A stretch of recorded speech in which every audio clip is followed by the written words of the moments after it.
আমরা শুরু করতে পারি।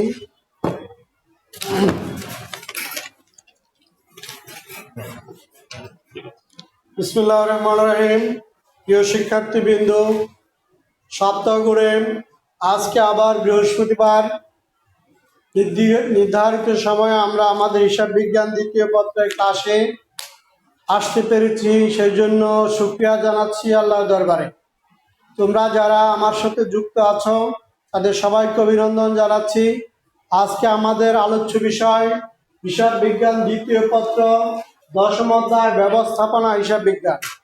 হিসাব বিজ্ঞান দ্বিতীয় পত্র 10ম অধ্যায় ব্যবস্থাপনা হিসাব বিজ্ঞান, ইংরেজিতে বলা হয় ম্যানেজারিয়াল অ্যাকাউন্টিং বা ম্যানেজমেন্ট অ্যাকাউন্টিং। প্রথমেই তোমাদেরকে এর ক্রমবিকাশ সম্পর্কে একটু আলোচনা করি। দ্বিতীয় বিশ্বযুদ্ধের পর আমি কতগুলি বর্ণ এখানে লিখছি, তোমরা যদি নোট করে নাও সেগুলোর অ্যাব্রিভিয়েশনটা আমি বলে দেব, তাহলে তোমরা ব্যবস্থাপনা হিসাব বিজ্ঞানের ক্রমবিকাশ সম্পর্কে একটা ধারণা পেতে পারবে। দ্বিতীয় বিশ্বযুদ্ধের পর যখন কম্পিটিশনালি উৎপাদন ব্যবস্থা চালু হয়ে গেল এবং এর হিসাব রক্ষণের জন্য হিসাব বিজ্ঞানের জগত বড় ধরনের পরিবর্তন সাধিত হয়, সেই সময়ে Anglo American council for productivity নামক একটি সংস্থা বিশ্বের খ্যাতনামা হিসাব বিজ্ঞানী ও হিসাব বিজ্ঞানী সংস্থাদেরকে নিয়ে আমেরিকাতে একটি মিটিং কল করে 1950 সালে Anglo American council of productivity এই সংস্থাটা একটা মিটিং এর আয়োজন করে। এই মিটিংয়ে 1950 সালে ব্রিটিশ হিসাব বিজ্ঞানীগণ ব্যবস্থাপনা হিসাব বিজ্ঞানের ধারণা দেন, ব্যবস্থাপনা হিসাব বিজ্ঞানের গতি প্রকৃতি এবং এর গুরুত্ব তুলে ধরেন। তারপর থেকেই ব্যবস্থাপনা হিসাব বিজ্ঞান নামে একটি হিসাব বিজ্ঞানের শাখার উদ্ভব হয়।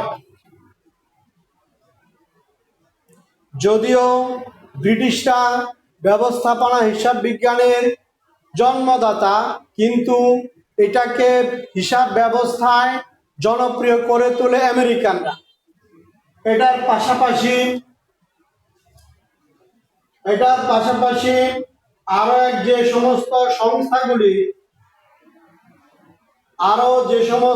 সংস্থাগুলি ভূমিকা রেখেছে, আমি তাদের সম্পর্কে তোমাদেরকে একটু ধারণা দিচ্ছি। আর একটা প্রতিষ্ঠান আসছে, American institute of certified Public account. American institute of certified public accounts, এটা হলো আমেরিকার একটা সংস্থা। আর এটা হলো institute of Cost and Works Accounting, Institute of Cost and Works Accounting London. আরেকটা সংস্থা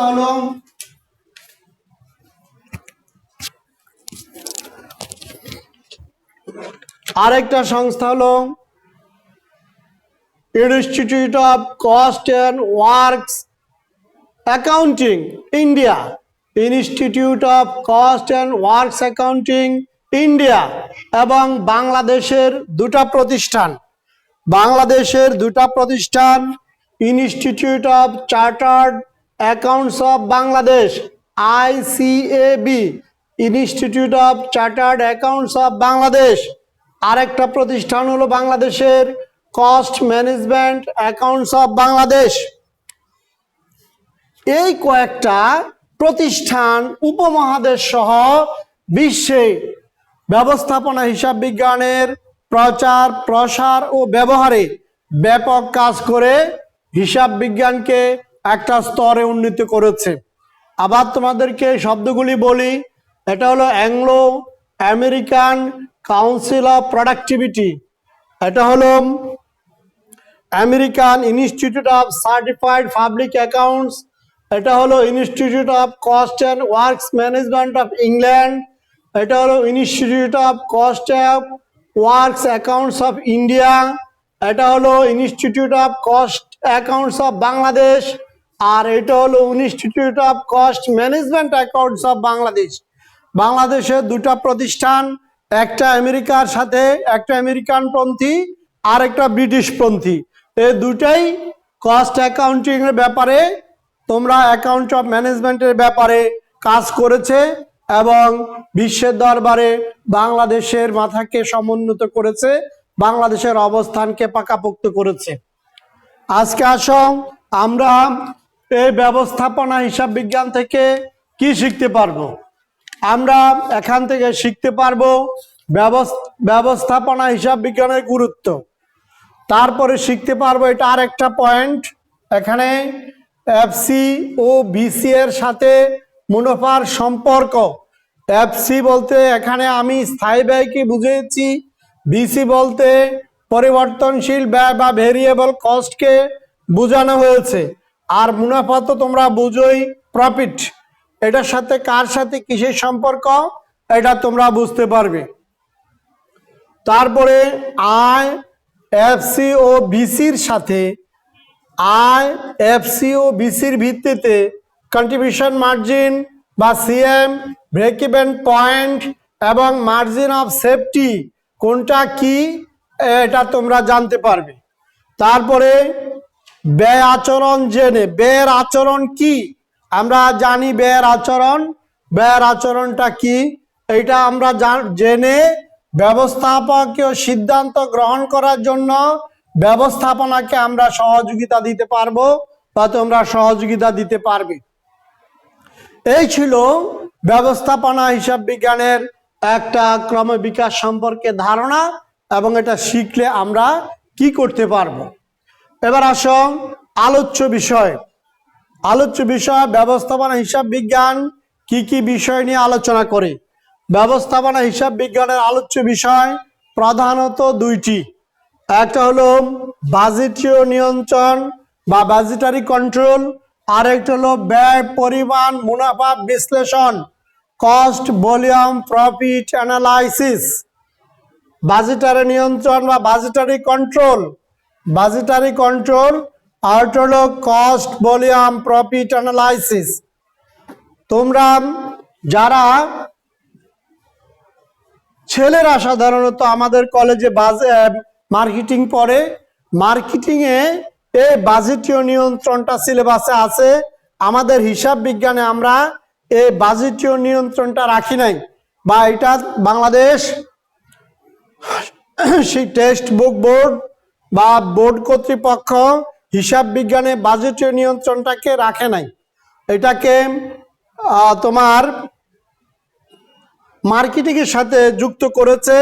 সুতরাং তোমরা হিসাব বিজ্ঞান বই থেকেও যদি এই বাজেটীয় নিয়ন্ত্রণগুলি পড়ো তাহলে তোমাদের মার্কেটিংয়ে কাজে লাগবে। এরপরে আসতেছে আমাদের ব্যয় পরিমাণ মুনাফা বিশ্লেষণ, কস্ট ভলিউম প্রফিট অ্যানালাইসিস। এটা আমাদের সিলেবাসে আছে, এটার উপরে আমরা অঙ্ক করে থাকি। এটা সাধারণত দুই জায়গা আমাদের সিলেবাসের অন্তর্ভুক্ত আছে। হিসাব বিজ্ঞানে একটু ব্যাপকভাবে আছে, ফিনান্স ফার্স্ট পেপার 4th অধ্যায়ে এটার অঙ্ক আসে, অ্যাকাউন্টিংও আসে, ফিনান্সও আসে, অ্যাকাউন্টিংও আসে, ফিনান্সও আসে। সুতরাং এটা ভালো করে আমাদের শেখার প্রয়োজন, যেহেতু আমরা ফিনান্সটাকে আমাদের মূল সাবজেক্ট হিসেবে নিয়েছি, তারপরে অ্যাকাউন্টিং আমাদের মূল সাবজেক্ট, সেহেতু এটা ভালো করে পড়লে তোমরা উপকৃত হবে এবং এটা অঙ্ক থাকবেই। আর এই অঙ্কটা মোটামুটি সূত্র নির্ভর অঙ্ক, সেই জন্য সূত্রগুলিও পড়তে হবে ভালো করে। এবার সব ব্যয় পরিমাণ মুনাফা বিশ্লেষণ করলে আমরা কি কি করতে গিয়ে আমাদের কোন কোন শব্দগুলি আমাদের জানতে হবে এবং আমরা কি কি শিখতে পারবো। 1 নম্বর হলো দত্তাংশ বা অনুদান প্রান্ত।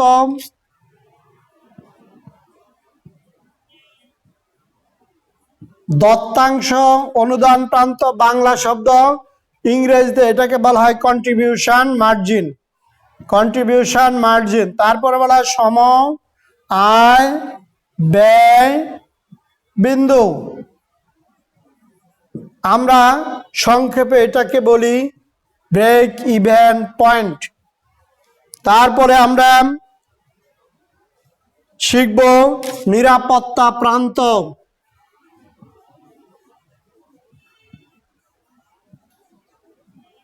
নিরাপত্তা প্রান্ত ইংরেজিতে এটাকে বলা হয় মার্জিন অফ সেফটি। তারপরে আমাদের শিখতে হবে এফসি এবং বিসি, এটা তোমরা জানো, সেই জন্য আমি সংক্ষেপে এটা লিখে দিচ্ছি। এটা সম্পর্কে আমরা ক্লাসে যথেষ্ট আলোচনা করেছি। দত্তাংশ কাকে বলে? দত্তাংশ হলো সেল প্রাইস থেকে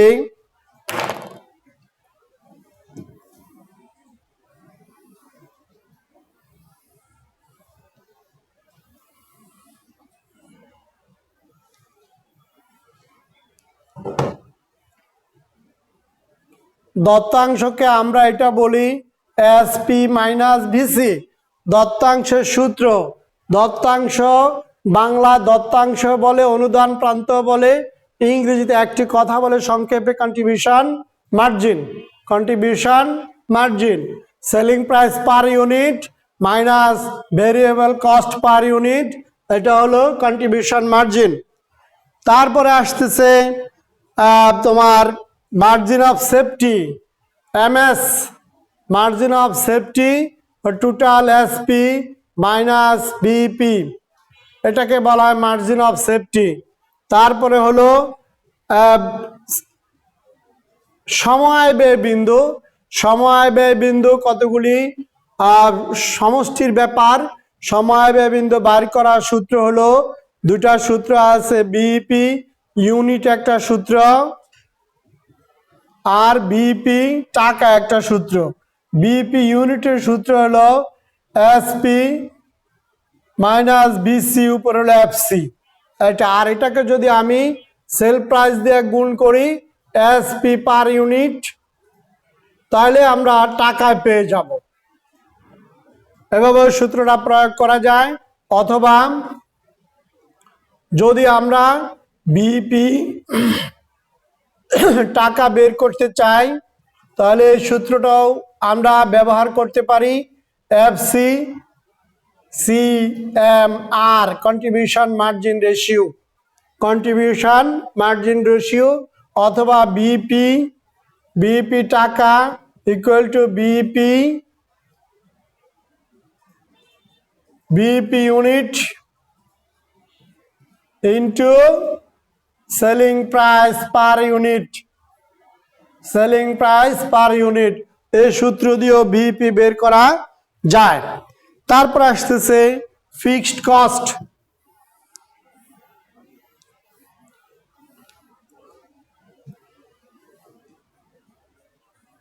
এফসি বা ফিক্সড কস্ট, এটাকে বলা হয় স্থায়ী ব্যয়।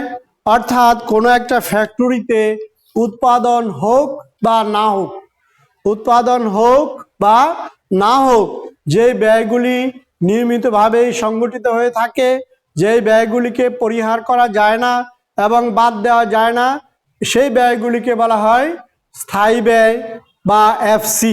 স্থায়ী ব্যয় যেমন ঘর ভাড়া বা ফ্যাক্টরি ভাড়া, বিদ্যুৎ বিল। বিদ্যুৎ বিলটা আবার কিছুটা ফিক্সড কিছুটা ভেরিয়েবল। একটা লাইন রেন্ট আছে, মিটার রেন্ট আছে, এগুলি ফিক্সড। আর যদি প্রোডাকশন চলতে থাকে তাহলে বিদ্যুতের ইউনিটও বেশি হবে আর তখন ইউনিট প্রাইসও বেশি হবে।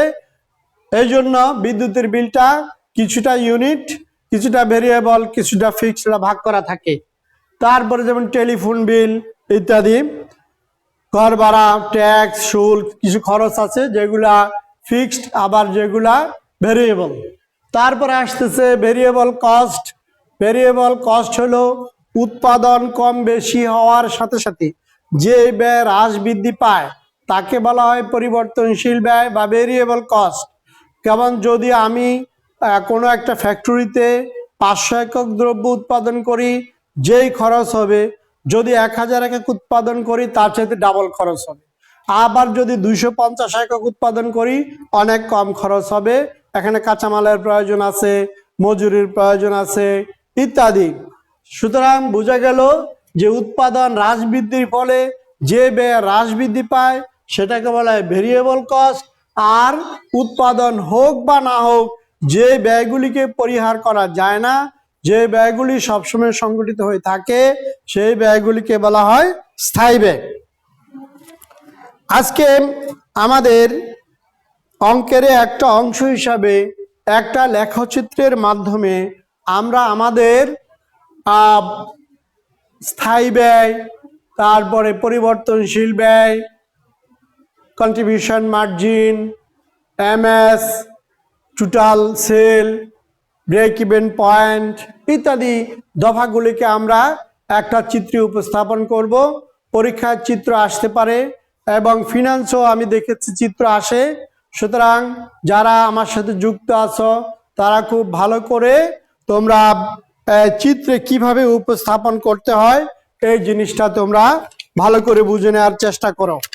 ধরো আমরা একটা উদাহরণ দিচ্ছি, উদাহরণ দিয়ে আমরা এটা বুঝিয়ে নিচ্ছি যে কিভাবে ব্রেক ইভেন পয়েন্টকে চিত্রে উপস্থাপন করা যায়। চিত্রে উপস্থাপন করার জন্য কোনো তথ্যকে চিত্রে উপস্থাপন করার জন্য বা ব্রেক ইভেন পয়েন্টকে চিত্রে উপস্থাপন করার জন্য যে তথ্যগুলি আমাদের প্রয়োজন হতে পারে সেটা হলো প্রথমেই টোটাল উৎপাদন। একটা উদাহরণ দিচ্ছি, উৎপাদন লাগবে, ধরি উৎপাদন 10,000 একক বা 1,000 একক। তাহলে বিক্রয় ধরি 1 এককের দাম যদি 10 টাকা হয়, 10,000-এর দাম 10,000 টাকা। তারপরে এফসি ধরি 4 লাখ বা 4,000। তারপরে ভিসি ধরি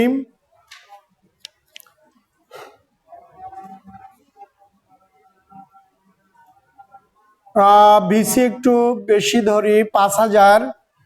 তারপরে আমাদের আরেকটা জিনিস লাগবে বিইপি। এই অঙ্ক অনুযায়ী বের করে নিতে হবে। ঠিক আছে, তার আগে তথ্যগুলি আমরা নিলাম।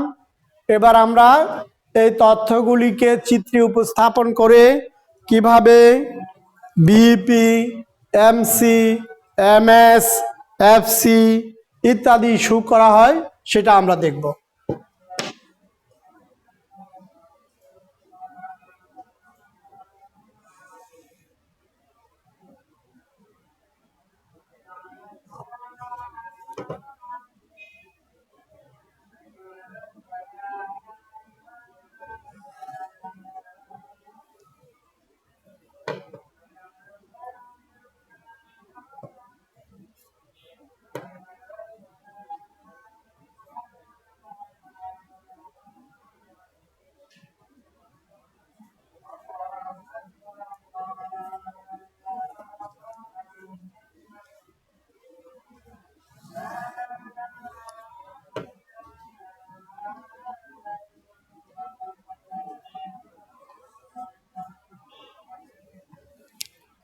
প্রিয় শিক্ষার্থীবৃন্দ, আমার স্কেল এবং বোর্ড ধরো এটা একটা এটা ওএক্স রেখা, এটা ওয়াই রেখা। এই রেখা যদি আমি উৎপাদন ধরি, এই রেখা যদি ব্যয় ও বিক্রয় ধরি,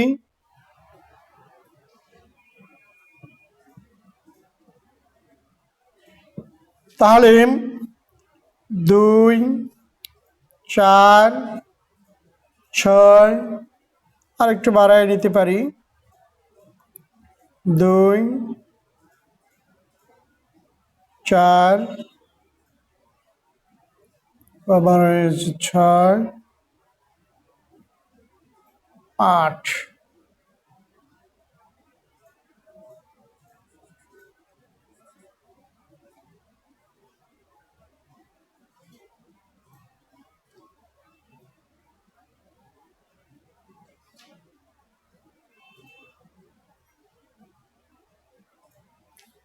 ধরি এটা বিক্রয় যদি 10,000 একক হয়, এটা 2,000 এটা 4000, এটা 6000, এটা 8000, আর ওই লাস্ট বিন্দু 10, এখানে 10000।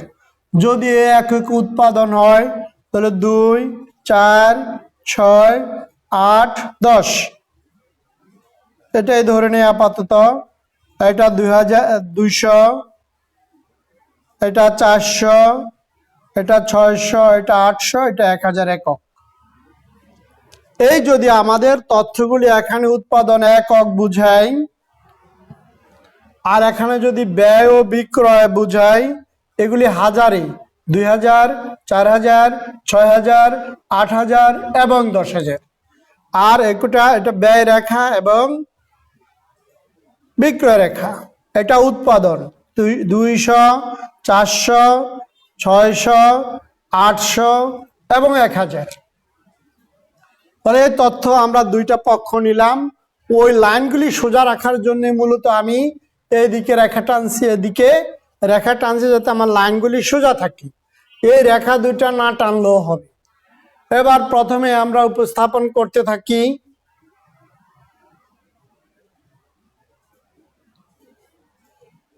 ধরো আমাদের প্রথমেই আছে উৎপাদন 1000 একক, আমরা 1000 একক উৎপাদন করছি, এটা 1000 বিন্দু।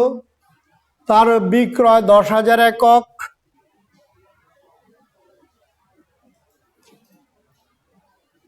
তো বিক্রয় রেখাটা আমরা এইভাবে টেনে নিচ্ছি। আমি সোজা চলে যাচ্ছি, তো নিচে নেমে গেছে। বড় স্কেল আছে আছে, ওই এটা দাদা একটু কষ্ট দিলাম।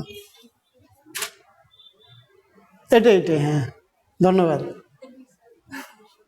তোমরা নিশ্চয়ই স্কেল দিয়ে করবা, বই তো আর এত বড় হবে না, সেই জন্য এটা আমরা এর ব্যবহার দিয়ে করতেছি।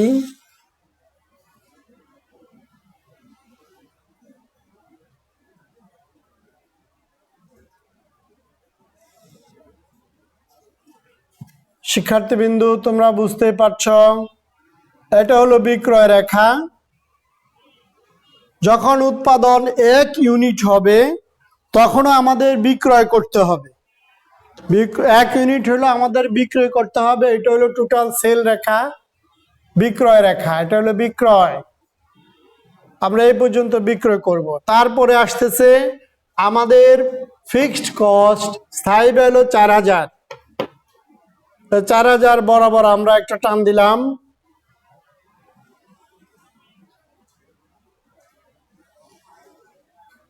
তো 4000 একক, 4000 টাকা। এই রেখাটা হলো এফসি রেখা, এই জায়গাটা হলো ফিক্সড এফসি। আমি প্রোডাকশন করি আর না করি, 4000 টাকা পর্যন্ত আমার খরচ হইতেই থাকবে। তারপরে আমার আসতেছে ভিসি রেখা, তারপরে আসতেছে বিসি রেখা। দেখো এখানে একটা জিনিস লক্ষ্য করতেছি আমরা, তাহলে এফসি যদি 4000 হয়, বিসি যদি 5000 হয়, তাহলে টিসি কত হবে? টিসি মানে টোটাল কস্ট, টোটাল কস্ট হবে 9000, টোটাল কস্ট হবে 9000। তাহলে আমি একটা টিসি রেখা আঁকবো যেটা 9000 পর্যন্ত চলে যাবে।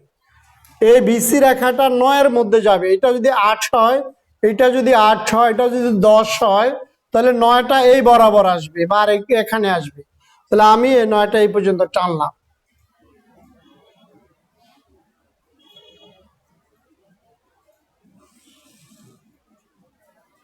এটা হলো ভিসি রেখা।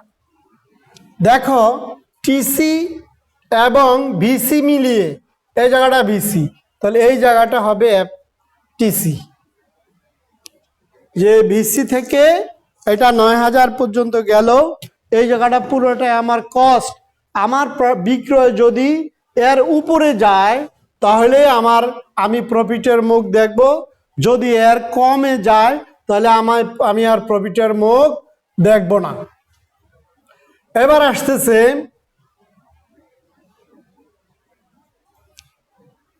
আমার বিপি বিন্দুটাকে আমরা দেখাইতে পারি। বিপি বিন্দুটা হবে এইটা। বিপিতে আমরা জানি যেখানে বিক্রয় এবং উৎপাদন ব্যয় এবং বিক্রয় মূল্য সমান সমান, অর্থাৎ যেই বিন্দুতে লাভ বা ক্ষতি কিছু হয় না সেটাকে বলা হয় ব্রেক ইভেন পয়েন্ট। তাহলে বিইপি কত?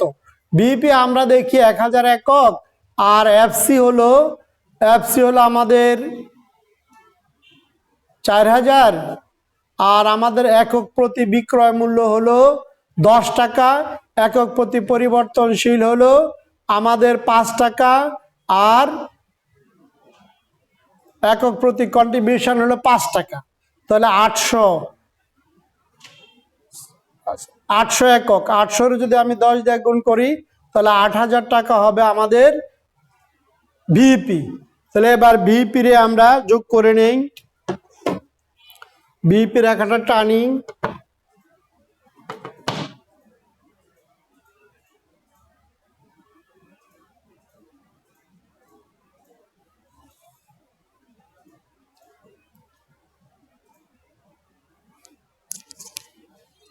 এটা হলো ভিপি রেখা 800।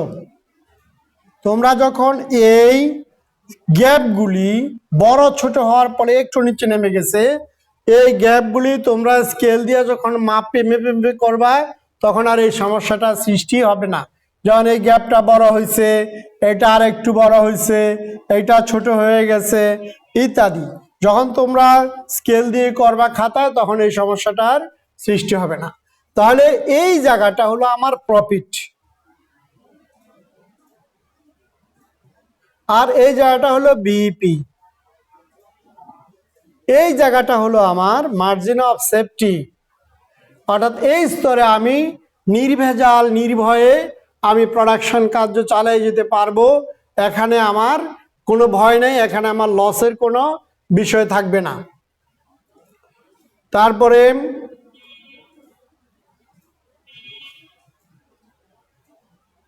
এই জায়গাটা হলো আমার লস এরিয়া, অর্থাৎ উৎপাদন যদি আমার 8000-এর কম হয় তাহলে আমি বিক্রি করলে আমার লসে আসবে, আমি লাভের মুখ দেখব না। এই এরিয়াকে যখন আমি ক্রস করব তখনই আমার লাভ আসবে। এটাই হলো চিত্রী উপস্থাপন। তোমাদের পরীক্ষা এটা আসতে পারে যে চিত্রী উপস্থাপন করে ব্রেক ইভেন পয়েন্ট দেখাও, তখন তোমরা এইভাবে চিত্রী উপস্থাপন করে ব্রেক ইভেন পয়েন্ট লেখাটা এভাবে তোমরা উপস্থাপন করতে পারো। এটা হলো বিইপি রেখা।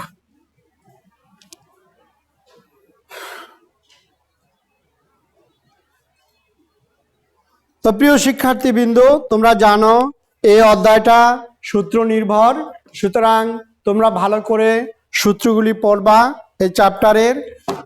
তোমাদের যে পরীক্ষা হবে আমি আশা করতেছি, আমরা সেকেন্ড পার্ট থেকে 4টা বিষয় আমরা তোমাদের ক্লাস করেছি, 4টা অধ্যায়।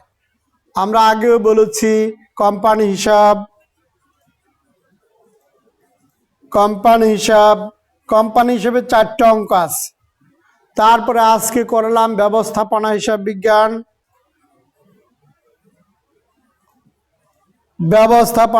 বিজ্ঞান, এক কোম্পানি হিসাবে 4টা, আর ব্যবস্থাপনা হিসাবে 1টা, 5টা। এই 5টা তো আমরা এখান থেকেই দিতে পারি। তারপরে তোমাদের সহজ অধ্যায়গুলি থেকে কমপ্লিট যে অঙ্ক আসে সেটা আমরা ধরতে পারি। ধরো মজুদ পণ্যের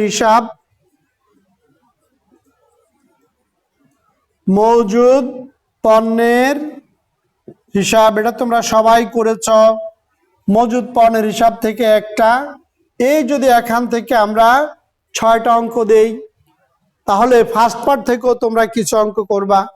যদি এই সেকেন্ড পার্ট থেকে এই 3টা অধ্যায় দেবে। কোম্পানি হিসাব বলতে শেয়ার ইস্যু, কোম্পানির আর্থিক বিবরণী এবং আর্থিক বিবরণী বিশ্লেষণ, আর ব্যবস্থাপনা হিসাব বিজ্ঞান মজুদ পণ্যের হিসাব। আর ফার্স্ট পার্ট থেকে তোমরা পড়বা কার্যপত্রে সব কিছু করবা, বিপরীত দাখিলা, সমন্বয় জাবেদা, বিপরীত জাবেদা, তারপরে সমাপনী জাবেদা, এই জাবেদাগুলি পড়বা, কার্যপত্র করবা। আর একতরফা